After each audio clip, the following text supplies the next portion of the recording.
Hey there, my name is Mark Barrett. I'm the head coach here at Team Impact Brazilian Jiu-Jitsu and Kickboxing in Coweta, Oklahoma. This time of the year is a busy time. We tend to get a lot of new students in during the beginning of the year. A lot of people that are looking to start training for the first time, some that are recommitting to training, even those that are moving in from a different area and looking for another school to get involved with and keep their training going. And one of the main questions I get asked is, what do I look for in a program? What makes a good martial arts program? So I want to talk about a few of those things and see what y'all think. So let's start with number one. Number one is you. What are you looking for? What are you after? What's your primary goal? I think knowing that's a big deal. Is it self-defense? Is it competition? Is it weight loss? Is it character building and confidence? Knowing those things for yourself or for your child is very important, and having a clear understanding of what motivates you to get involved in the martial arts is paramount to you being successful. You need to know what you want, and you need to be able to communicate that clearly to the potential instructor that is looking to teach you. I know that when people come in here and look to get started, having an idea of why they're looking to get started and what their motivation is helps me to provide a better service to them. So it starts with you and what you want and what your goals are. So that's the first thing. Number two, I would say, is convenience. That sounds maybe a little silly, but finding somewhere that's relatively within your line of travel and that has a schedule that's going to work with yours is important. Getting involved in new activities is already kind of tough. It comes with carving out time and trying to start new habits. So you want to try to take as many of the roadblocks away that will keep you from not fulfilling your goals. So finding somewhere that has a schedule that's going to work for you and that's within your relative line of travel, I think is important. So number one is you. Number two is convenience. Number three, I would say, would be facility.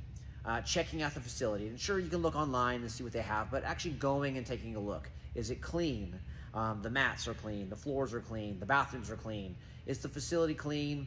Is it in a safe and structured way? You don't want it to be, dangerous or not functional. Getting an idea of a facility is very important. It doesn't have to have like the top line equipment or bags or this or that. Those are all aesthetics, but is it a functional place? Is there ample seating for you to watch your kids if they're the ones participating? And again, is it clean? That's a big deal. So number one, like we said, is you. Number two is convenience. Number three is facility. Those things are important. Number four, I would say, is class. Be observant, right? You don't have to get involved right away, but take a look at the class and see how it's going. Are the instructors, are they structured? Are they concise? Are they giving clear commands? Are the students behaving well? Are they expected to behave well? Is the class structured and again, is it concise, and is it working in a very good flow and a very good manner? Being observant and seeing how things interact is a very big indicator about how it's going to work out for you. How are the students, interacting with one another? How are the parents and the observers interacting with one another? All those things can be kind of, discovered by just coming in and watching a class and kind of get a feel for the environment that you're in. So again, number one is you. Number two is convenience. Number three is facility. And then number four is observance, all right? After you do that, I think it's going to then come down to hopping into a class. That's important, right?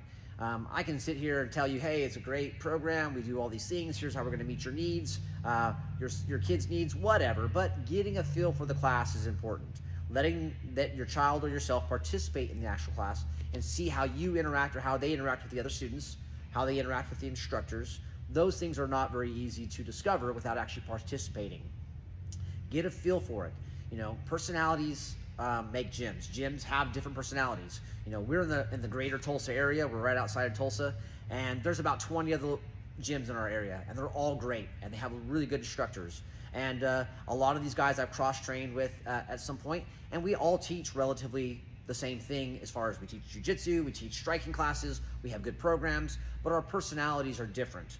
And so even if you get here and you think, hey man, the schedule works out well, the pricing is good, and the facility's clean, but the personality, the vibe of the gym just doesn't fit yours, well then you're not going to be happy.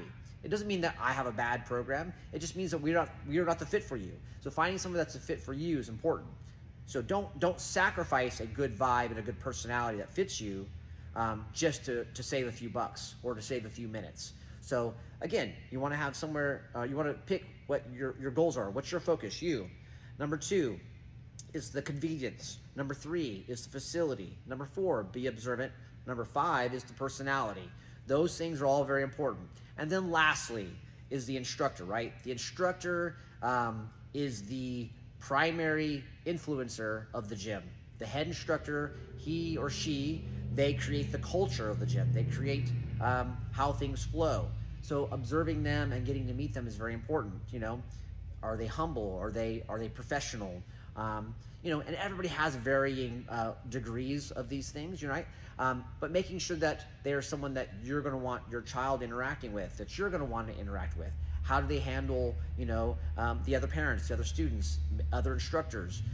Maybe looking into them a little bit and getting an idea of who they are. That may take more than just one class. And if an instructor is not willing to let you come in more than once to check out classes, that can sometimes be a red flag.